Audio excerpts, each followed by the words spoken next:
Hello, good evening. Thanks for being with us tonight. I'm Blake Berman. This is The Hill on NewsNation. So, did Gavin Newsom just actually take a page out of the Trump playbook? Why the California governor now says he is ramping up law enforcement in some of the biggest cities in his state. And right here in the district, the president continuing to say, you're fired. A big court hearing to come tomorrow for a fired Fed official, and the White House with this response today on key health officials who are now out.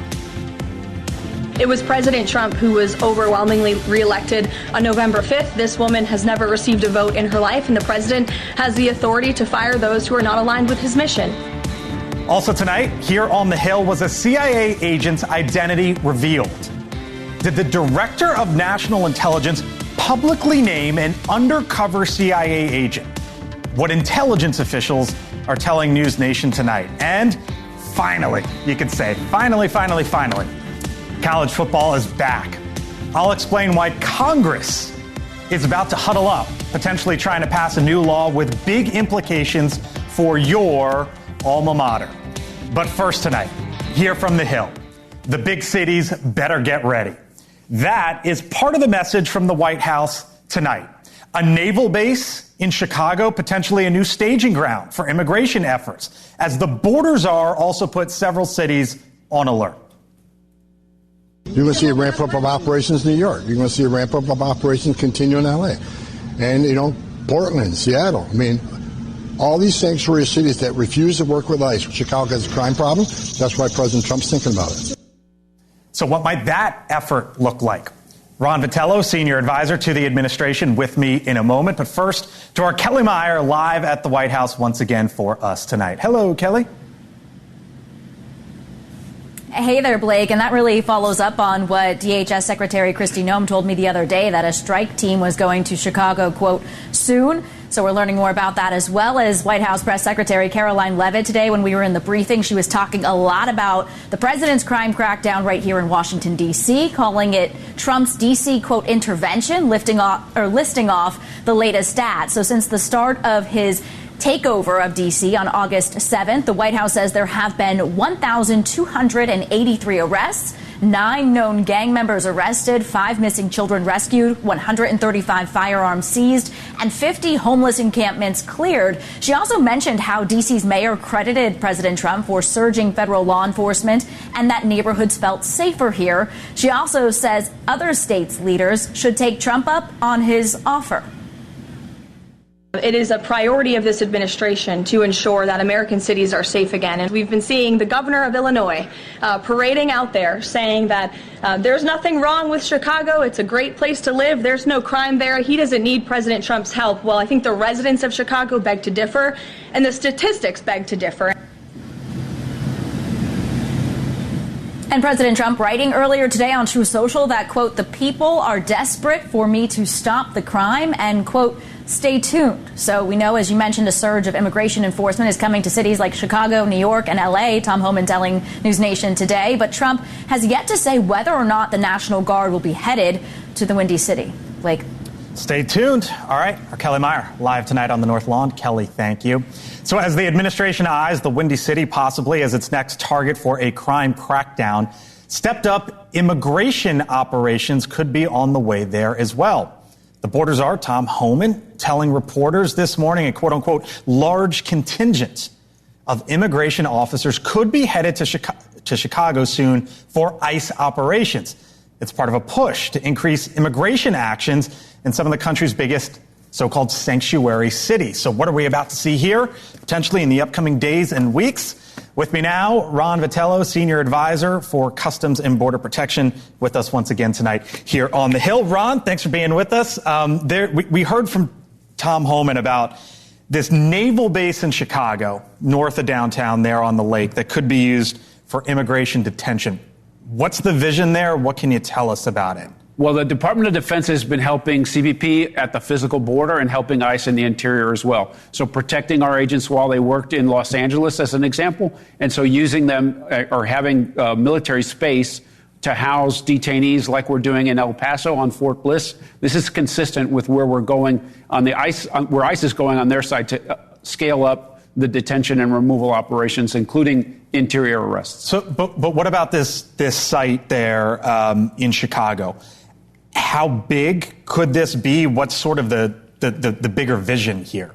Well, there's millions of people who live in Chicago, and it's a lot of territory to cover. So when and if DHS and ICE deploy there, they're going to need sufficient resources, both for the agents and the officers that are working there, as well as the people they take into custody. You say when and if. Do you have a sense of when the when might be? I have no idea. But this is going to happen in every city in America, right? Why are we doing this? During the previous administration, their own records say 11 million people came into the United States. The secretary himself said 85% of them were released into the United States. That's why this is ongoing. The president ran on securing the border and having the largest deportation effort we've ever seen. This is part and parcel of what will happen, not just in Chicago. We saw it in L.A. We see it now in D.C. That's part of the deployment now. And it'll be that way in every other city in America. I just wonder if this naval base that's going to be used potentially for immigration efforts there is just sort of setting up this larger operation in Chicago, whether it be immigration efforts or crime with the National Guard. Well, it depends on what happens, right? Because they're going to go out there, they're going to deploy. These teams are going to go out and look for the worst of the worst in neighborhoods around Chicago, around like they did in L.A., like they're going to do in New York. And so having resources at the base or have the base warmed up for resources is just proper planning. We heard from Gavin Newsom today, the California governor. I want to play a little bit for you what he said and get your reaction on the other side. If the president is sincere about the issue of crime and violence, there's no question in my mind that he'll likely be sending the troops into Louisiana and Mississippi to address the unconscionable wave of violence that continues to plague those states. What would you say to the governor there? Well, I think he needs to concentrate on the job he has right now, which is being the governor of California. We know that they have real issues with homelessness and crime in Los Angeles. I don't think he's in a place to tell the president how to secure anything. But I think it gets to the question of how this administration chooses where it goes and when.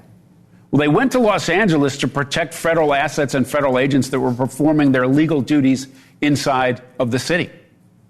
Okay. All right. We'll leave it there. Ron Vitello, senior advisor to the administration. Ron, thank you, sir. Thank you. Appreciate it. Nice to see you as always. All right. So across the country, law enforcement ramping up, including, as you just heard there, in California, where the Democratic governor could be pulling, I guess you could call it, a hard right turn. Newsom announcing today that he is deploying, quote unquote, crime suppression teams across the state. Now, they'll focus on some of the biggest cities and areas out there in California, including San Diego, Los Angeles, Sacramento, and throughout the Bay Area. The governor saying today the teams use data to suppress crime in some areas, conduct operations to disrupt organized crime, increase presence in the state's most crime-ridden community, support local law enforcement, for example, and create strict accountability across the state. Here's what he said in part earlier today. Success is a direction. There is no having made it as it relates to the issue of crime suppression. That's why in California we continue to build on not just these partnerships, but over $1.7 billion of resources that we have provided under our public safety plan in this state since 2019. All right, with me now, former D.C. Democratic Party Chairman, NewsNation contributor Scott Bolden, and former senior aide to Secretary Pete Buttigieg, Linda Tran. Hello to you both. Hello. Thanks for being with me. I get this email dropped into my inbox, Linda, this afternoon. Gavin Newsom deploys new teams to fight crime in major California cities, building on successful efforts. And I'm going, wait a minute here. Is he trying to parlay off of the thing that Donald Trump is talking about right now? What's going on? Well, so I wish I had talked to his team and heard more about their strategy. But from the outside, what I think is happening is he's trying to pull back this whole framing about being tough on crime. Okay. I will point out, though, this is not the first time that Governor Newsom has decided to do this sort of increased presence and this approach on crime. They did the same thing in San Bernardino late last year and had some good results there, which he also touted. Well, it's not about Trump, actually. I think it makes good politics and good policy for the governor. He's doing what he's supposed to do. The Democrats don't want crime to be run rampant in Democratic or red states, quite frankly. They want to continue to push for safe neighborhoods and for people to feel safe. And so this idea, the Trump narrative about we're going to put ICE agents down there to fight crime, that means that everyone who's in this country illegally is a violent criminal, and that's just not the case. What Gavin Newsom is doing here is he's expanding the deployment of the California Highway Patrol. Yeah. So you're good with it if it's the Highway Patrol, but not good with it if it's ICE and the National Guard? Is it sort of pick your agency? I'm good with the state agencies and that surge. If Donald Trump called up Gavin Newsom and said, listen, we want to help, we want to partner with you and work with you on strategically placing federal agents to support what you're doing to keep crime down and make Americans feel safe, I don't think that he would have a problem with that. Why aren't you good with the federal agencies? I'm not good with the federal agencies because with Donald Trump comes chaos and how he implements it. Just like how he's implementing the anti-immigration policy, people don't want people who are not violent criminals to be hustled off the street and taken to far-off places with no identification and no idea on when they're going to come back. If all they did was come here illegally and haven't committed a crime, we don't need federal ICE agents to be masked and be taking people off the street. Those people are waiting for hearings, most of them.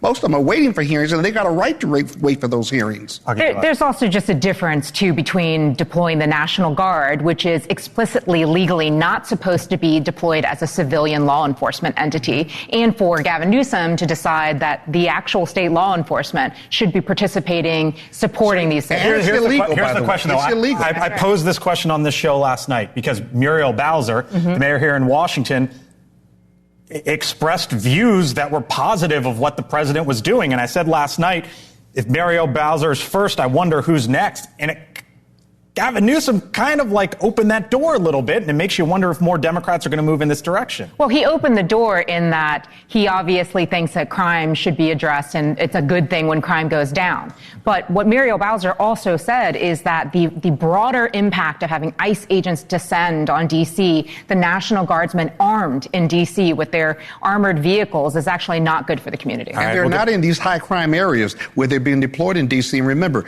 D.C. is a federal enclave, right? Yep. He has a right to do that possibly, but he can't do that in the other major cities in the independent states. Hear from you both later in the show. Linda Scott, thank you so much. Appreciate it. Still to come. Here on the Hill tonight, is Congress ready for regulating some college football? Thank goodness. Football is back, America, and we are all better for it. But is Congress actually going to jump in to something that matters to your alma mater? Other side of the break, the lawmaker who is spearheading the effort. I'll explain. And did the director of national intelligence, Tulsi Gabbard, expose an undercover CIA agent? What NewsNation is learning tonight. I thank you for being with us here on the Hill. I'm Blake Berman. I'll see you back here, other side of the break, 4 minutes away.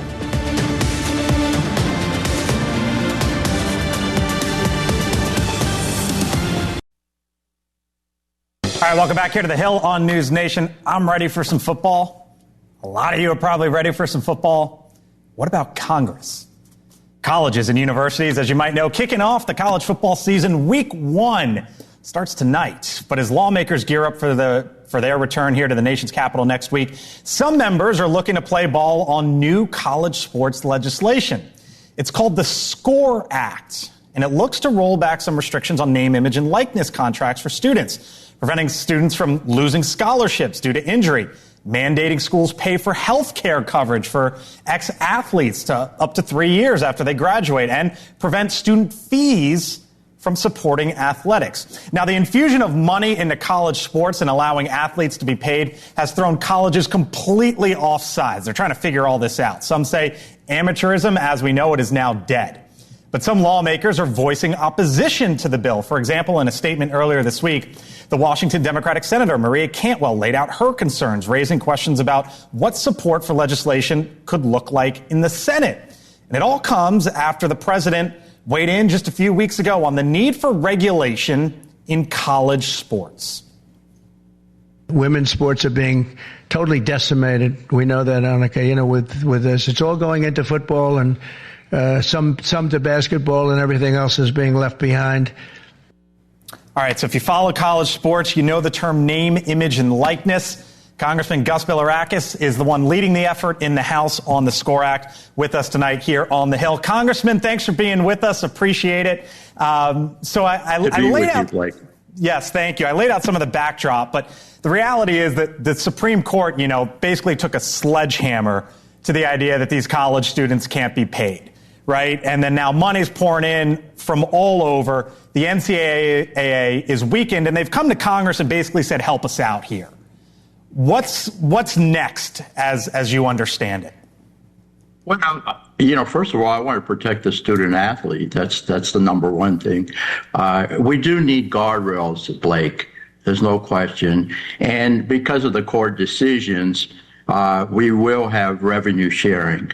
And also you'll have the name, image, likeness, but it'll be true name, image, likeness. Mm-hmm. Right now, it's pay for play. We have to cut that out. We have professional football teams. We have professional basketball teams, et cetera.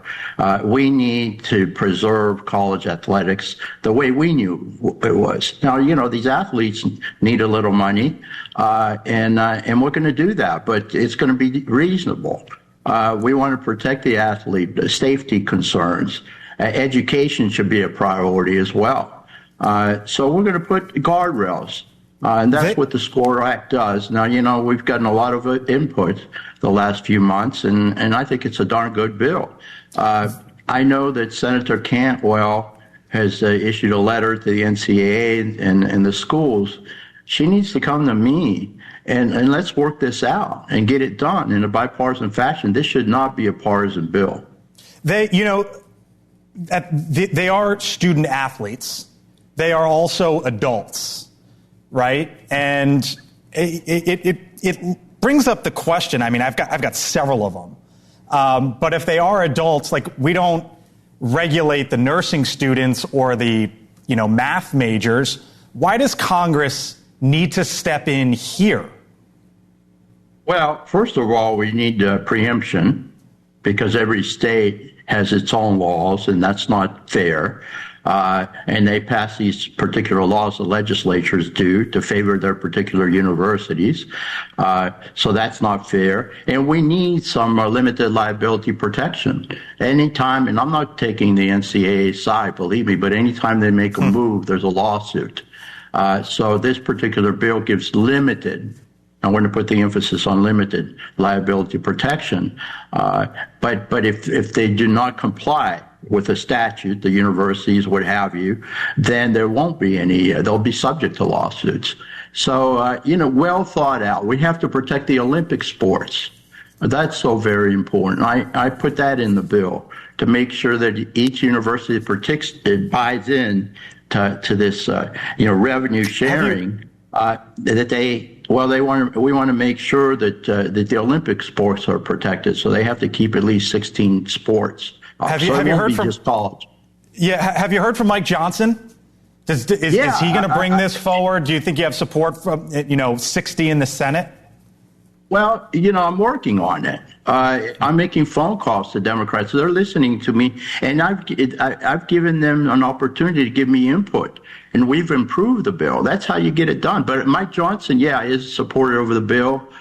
So is Steve Scalise, the majority leader as well. So when I get back on Tuesday, I'm going to have a meeting with at least Steve and see how we can improve the bill even more and schedule it for a vote. I know Senator Cruz is working really hard on this. I've talked to him as well. We're going to need all Republicans in the Senate and at least 7 Democrats. Okay. So, again, if Cantwell has a problem with the bill, don't go to the press. Don't write letters to the NCAA. Come to me because I'm the only one who has sponsored a bill in the House, and It's passed the subcommittee as well as the full committee. So it's pretty much ready for the floor, but we will make some changes. Okay. But my door is always open, and Democrats know that. All right. Gus Bilirakis, the member of Congress behind this. It is a big issue in the sports world. Congress is taking it up. I know you're a Gators fan. Good luck, sir. I leave you by saying go blue. Enjoy the weekend. I'll be at the game Saturday. All right. Have fun. All right. Still much more ahead tonight, of course, here on the Hill. How about this question? Did the Director of National Intelligence tell the world about an undercover CIA agent?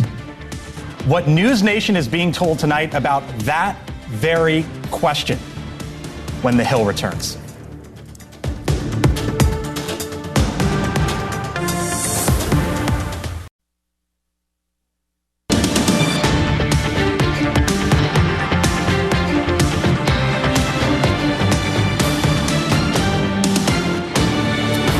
All right, 6:30 here in Washington. Welcome back to The Hill on NewsNation. So did the Director of National Intelligence just put an American potentially at risk? NewsNation is learning tonight that a list published online by Tulsi Gabbard included the name of an undercover CIA agent assigned to Russia. Former CIA agent and author of The Unexpected Spy, Tracy Walder, joins me in moments. Meantime, Russia launching yet another deadly overnight attack in Ukraine, despite recent talks between President Trump and Vladimir Putin in Alaska. At least a dozen locations were hit directly. And here's some of the aftermath today. You can see it inside Kyiv. A strike on a residential building in the capital there. The White House asked about it, saying this. I know what the president thinks because I talked to him about this. He was not happy about this news, but he was also not surprised. These are two countries that have been at war for a very long time. Russia launched this attack on Kyiv, and likewise, Ukraine recently dealt a blow to Russia's oil refineries. Robert Sherman live tonight in the heart of Ukraine for us once again. Robert, we've had all these talks, Trump and Putin, Trump and Zelensky, and the hope was that it was getting closer to some sort of a ceasefire or a deal. And then this happens. Yeah, Blake, I mean, this is one of the biggest strikes that we've seen on Ukraine since the start of this war. We're talking about nearly 600 drones, over 30 missiles. The death toll has been rising throughout the day, hour by hour. Currently stands at 22. We were there at that site here today in which you see residential areas, no military sites, devastated. As eyewitnesses on the ground say, it just rocked whole blocks at a time. Take a listen. Big bangs in the distance, machine gun fire, and the sound of Shahed drones that sound like lawnmowers flying over. My window completely came through. All the doors were smashed off the hinges because of the shockwave. From that, big cloud of dust came in everywhere. I was coughing, filled my lungs. Among the sites that took damage overnight, the European Union building, as well as the British Council. And as a result, we saw the EU and the UK summoning the Russian ambassador in both Belgium and the UK in light of that diplomatic moment there. In terms of where the diplomacy goes from here, tomorrow, supposed to be a Ukrainian delegation on the ground in the United States meeting Special Envoy Steve Witkoff to talk about security guarantees and trying to get Russia and Ukraine to the negotiating table. The Kremlin today says the attacks will continue, but they are still interested in keeping these peace negotiations going. There's one world leader here in Europe today who said at this point they think Russia is making a mockery of these peace talks. Blake? Robert Sherman, appreciate you. Stay safe over there. Robert Sherman, live tonight in Ukraine for us. Also tonight, was an undercover CIA operative outed? Now, just days ago, the Director of National Intelligence, Tulsi Gabbard, posted a list of 37 intelligence officials in which had their security clearances revoked over their alleged involvement in what the administration has labeled the quote-unquote Russia hoax. She said she did so at the president's request. And on that public list for all to see, a CIA officer. A source telling NewsNation tonight that there was, quote, no meaningful coordination with the CIA before the announcement was made. A spokesperson for Gabbard's office, however, denies those claims. The Daily Mail is reporting tonight that the agent in question was public-facing and did not have their cover blown. NewsNation national security contributor, former CIA agent, author of The Unexpected Spy, Tracy Walder, with me tonight. Tracy, thanks for being with us. I should mention Tracy ex-FBI as well. Make sense of all of this for me, Tracy. This was a big story in the Wall Street Journal that first came about this morning. Well, thank you so much for having me, Blake. I view this as problematic, obviously, as a former CIA officer who did work undercover. And let me explain why. First of all, if they want to strip the security clearances of individuals, that is something that they can do. But the problem is when you do leak people's names or publish people's names, which is what she did in this case on social media in that memo, you do need to coordinate with the CIA and ensure that there will be no physical damage to these individuals whose names are being shared, as well as no damages to any assets that they may be handling overseas. And this person could have been public facing. I don't know for sure. But the problem is even if they are public facing, it may not be known that this individual actually was working for the CIA. You'll remember Valerie Plame, right? 20-something years ago, who had her identity leaked. And that was a massive story at that point in time.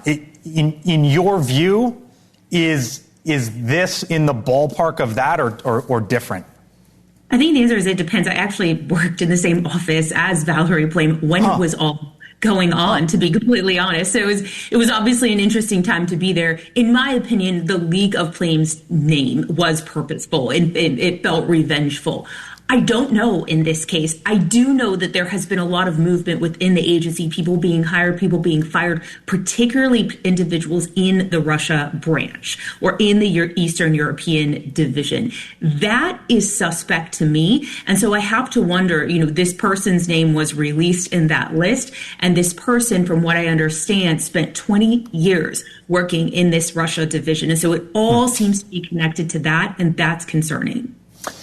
You could maybe make an argument, and one of the first things I thought this morning when I read this was, well, clearly there are some folks over at the CIA who are unhappy with Tulsi Gabbard, the director of national intelligence. I think that's fairly obvious. Could you ask the question, though, or at least make the argument maybe that some within the intelligence community are undermining her? And that's a hard thing to say because I don't work there anymore and I don't know. I'm going to be honest. I worked under two different political administrations when I was there. One I voted for, one I did not vote for. Okay. And I never purposely undermined them. I think that's a huge problem to national security. If people are doing that, that's problematic and they probably need to leave. It's not okay to undermine someone like that. There is a proper way to do that. And in my opinion, you're putting national security at risk. Do I respect Tulsi Gabbard's service to our country? I do. She served in the military and she did so valiantly. However, I do have concerns about her being DNI. I have voiced that and people at the CIA have voiced that, but it's not okay to undermine her. All right, we'll leave it there. Tracy Walder, author of The Unexpected Spy, NewsNation contributor, ex-CIA, ex-FBI. Tracy, always a pleasure. Thanks so much. Talk soon. Thank you, Blake. Of course. All right, still to come tonight here on The Hill. You're fired. You know the catchphrase, right? Long before Donald Trump was President Trump. But in the aftermath of his recent firings, he's been accused of whether or not some of this is government overreach, or is he doing what his predecessor did? Full panel, other side of the break. There's a big court hearing to come on some of this. A NewsNation exclusive, a secret government experiment exposed. My government used me like I was a guinea pig. An alleged cover-up spanning generations. Is there a sense of betrayal here? Definitely. NewsNation investigates tonight, 7/6 Central. All right, welcome back here to The Hill on NewsNation. You know that. It was one thing when Donald Trump was once saying you're fired to reality TV celebrities, but in the aftermath of the firing of Lisa Cook from the Federal Reserve Board of Governors, the latest recipient of Trump's notorious catchphrase was the director of the CDC, Susan Monteras, ousted yesterday after reportedly getting into an argument with the HHS Secretary, Robert F. Kennedy Jr., in which she refused to rescind certain COVID vaccine policies. Now, to some, like the former HHS Secretary under Joe Biden, this is just all politics. We right now are losing our best scientists, and this is only because of politics. And you might say that in a strange way, the White House kind of sort of agrees. The secretary asked her to resign. She said she would, and then she said she wouldn't. So the president fired her, which he has every right to do. It was President Trump who was overwhelmingly reelected on November 5th. This woman has never received a vote in her life. But before a declaration of quote unquote government overreach, as some might say, consider these people who were appointed to their positions during President Trump's first term and subsequently fired by President Biden. So are the current president's latest firings any different? And if so, how? Full panel here with me now. Scott Bolden back once again, NewsNation political contributor. Linda Tran, former senior advisor to the Transportation Secretary Pete Buttigieg. Lauren Tomlinson, former deputy assistant secretary for the Department of Homeland Security. And Lance Trover, the former spokesperson for Doug Burgum's presidential campaign. Hello to you all. Thanks again for being in. I'll start on this side of the table. The president's letting all these folks go. Any issue with what he's doing or how he's doing it? No, particularly with the CDC director. I mean, that is a political appointee position. It wasn't even a Senate-confirmed position until 2023 when they changed the law. So to me, this is, he's going through, if people aren't on board with his agenda, then he has the right to make sure that people are going to be supporting him. The Fed chair obviously is a different story because, the Fed governor. Yeah, the Fed governor, because that's independent, never happened before. You have to do it with cause. That is something separate. If they can make the argument that it's with cause, though, I think the broader argument here is these government folks need to be accountable to the people in the same way. We can't have an unelected class of bureaucrats running around making decisions that aren't accountable to the American people. So the pressure that he is putting on the system to make sure that we have the best people in place and that they are actually accountable and doing what the people want, I think is a good thing. Yeah, I couldn't agree more. I think this is exactly what voters voted for. No one walked into a voting booth last November and said, oh, gee, what's Donald Trump going to do? They knew he was going to take a sledgehammer to this town and to the bureaucracy. I think this is all a bunch of inside the beltway speak. I don't think a voter out there cares because they know, to your point, that there is an unelected bureaucracy that has controlled this town for ages, and I think voters are sick of it because they don't think it's working for them. Well, you can't in regard to the CDC director, let's be honest, this is pure politics, and you shouldn't, even if you have a legal right to terminate someone based on their politics or disagreement. Think about it. You should be able to disagree with the leadership. It makes the agency stronger. And more importantly, you had 3 or 4 other people, scientists, substantive scientists who were great in their position who resigned as well. And they had 1,000 people out there protesting, not because of the politics or disagreements, but because the depth and substance of the organization and the expertise and the leadership is suffering. He's going to lose tomorrow in court on the federal. I want to get to that in a second. Is this any different than what Joe Biden did when he came in and a bunch of Trump folks from the first term gone? See ya? Yeah, it's absolutely different. If you stay till the end of a term, you're a holdover. Technically, if as a former political appointee, you resign at the end of the administration. People who don't choose to resign, they do it kind of as a protest, and then it's a normal process that they are, quote, terminated at the end. So that's very different than deciding that 1 month into somebody's tenure, a person that you picked, you're removing because they're not aligned with you. And I would say that the thing is, all of this sounds very, very reasonable. However, where the red flags come up are the reasons that she said she disagreed with RFK Jr. and the reasons that those directors, her deputies who also resigned in protest, said, which is specifically that they weren't following the science and they were making decisions without even reviewing the data. Here's what I noticed, and tell me if you think I'm onto something here. In the first term, because I remember every Friday it was like, you can't leave because someone's gone. Folks who were gone in the first year: Sean Spicer, Reince Priebus, Anthony Scaramucci, Steve Bannon, Sebastian Gorka, and Cabinet Secretary Tom Price. This time around, the only person who's left, correct me if I'm missing someone here, is Michael Waltz, and he was given just a different job after the whole, the phone scandal thing. So is the difference now that Trump has basically said, you know what, in the first term I let a bunch of people go. Now I'm letting the people go from the other side of the aisle. And that's sort of the lesson learned or the difference from him. Yeah, I think the difference is Trump 1.0 did not know, he was not a political animal. He was not a seasoned politician. He did not have a group of people around him that were aligned with his agenda and where he was going. He was kind of figuring it out as he goes because he was new to the role. Trump 2.0, he has had a long time to establish a campaign apparatus, a political movement, and people who are aligned with where he is philosophically and politically. So I think that's actually the biggest difference and why you don't think see a lot of change. Yeah, they were prepared when they came in on day one. And you've seen, he has done so much. Were they, though? Absolutely. Because, to Linda's point, they just fired the CDC head after I think that's a wrinkle. But to your point, no one's really left the administration. If this person, is one of the very few that have been gone. To your point, And compared to the first administration, there was a lot of turnover. He has who he wants in place. They were ready on day one, and that, yeah. So Linda Cook, she's the Fed governor, Scott, who Trump fired.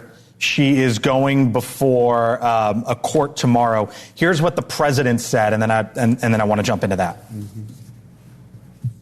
She seems to have had an infraction, and she can't have an infraction, especially that infraction, because she's in charge of, if you think about it, mortgages, and we need people that are 100% above board, and it doesn't seem like she was. The judge that she's going before was appointed by Joe Biden. The judge had also already ruled against Trump's mass deportation policy. Is tomorrow's headline tonight, judge overrules Trump. Is that where this is headed? I think so, because he's got the Supreme Court behind this Federal Reserve appointee as well.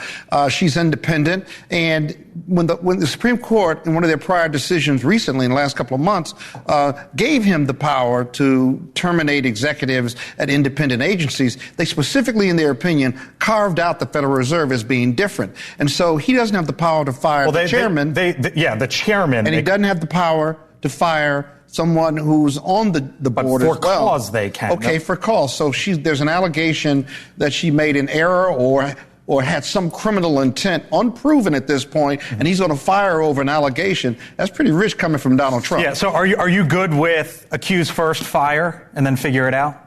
Yeah, I mean, I think we're about to figure this out in the courts, but I mean, I think that it's not just an accusation. They have the documents that she claimed twice, and it was tax fraud. They have the documents.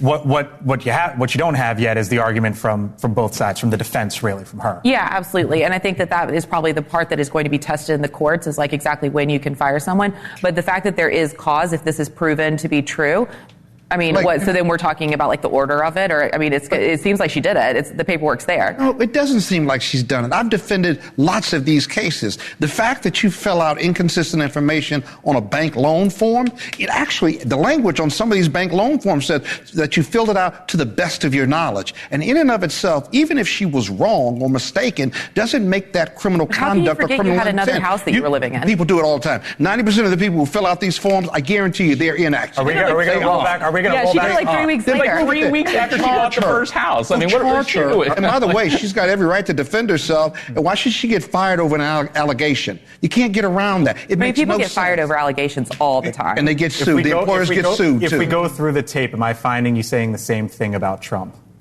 What about Trump? In the cases against him when it came to his property? Well, he was prosecuted, and he was found guilty in New York, and he was prosecuted in other jurisdictions. They had substantial evidence, but he had due process, and the courts, it was making its way through the courts until he won, of course, and then they walked away from it because it was his administration. Okay. No different. All right. We'll see what happens tomorrow. Thank y'all. Appreciate it. Still to come tonight here on The Hill. You are not going to believe how much faster Amtrak's newest, fastest train will now be to travel. I don't know why we're showing Caroline Levitt. We got off that quick, speaking of time. Amtrak today, they made a pretty big announcement about the future.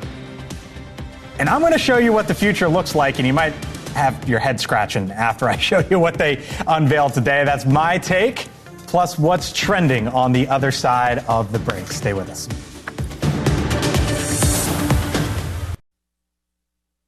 Elizabeth Vargas reports just 3 minutes away here on NewsNation. Elizabeth will be talking to a former friend of the gunman who just shot at that school in Minneapolis. 2 children, as you know, killed in that shooting. She will tell us how the red flags were there for years. That's coming up on Elizabeth Vargas Reports, just a couple minutes right here on NewsNation. All right, if you're just getting home tonight, trying to catch up on some of the top stories that are currently being searched the most on thehill.com, here's just a few of them. Again, Minneapolis, the shooting survivor said to be in a, quote, state of complete fear. I say survivor. Of course, there are many of them, dozens, hundreds of kids and their families and their parents trying to figure it out and how to talk to their children from here on out. The day after, really, there in Minneapolis. Also trending on the Hill tonight, how about this in the political world? Trump mulls GOP convention before midterms. The Democrats talking about this as well. The president brings it up, and on we go. And then there's this. New York Times angers readers with mini crossword paywall. Don't mess with the crossword. Some folks not thrilled about that. If you want to check out those stories, all you have to do, head on over to thehill.com or scan the QR code on your screen. All right, time for my take now. And if you're a regular viewer here on The Hill, thank you. You also know that this is the point in the show where I often point out American exceptionalism, advancements in technology, and so on. But every so often, the government does something that results in not only a take tonight, but also something that had me doing a double take earlier today. How about this headline right here? Amtrak is launching its faster next-gen Acela train with better amenities after years of delays. But when you go past the headline, quote, the new trains will replace the current Acela equipment, increasing the top speed from 150 miles per hour to 160 miles per hour. So Amtrak fans, you could look forward to that 3-hour and 8-minute Acela trip from D.C. to New York, and now it's 2 hours and 50-something minutes, whatever the difference might be. Now, there will be better Wi-Fi, the seats will be wider, and there will be more of them. But consider this. We just watched Elon Musk launch a Statue of Liberty-sized spaceship into orbit, and 2 days later, the government boasts about a train that goes 10 miles per hour faster. Something feels a little off, right? And by the way, in China, their high-speed train goes 286 miles per hour. In Japan, tested even more than that. Amtrak's Acela, the fastest train, provides service to some 70 million passengers it has over the last 25 years.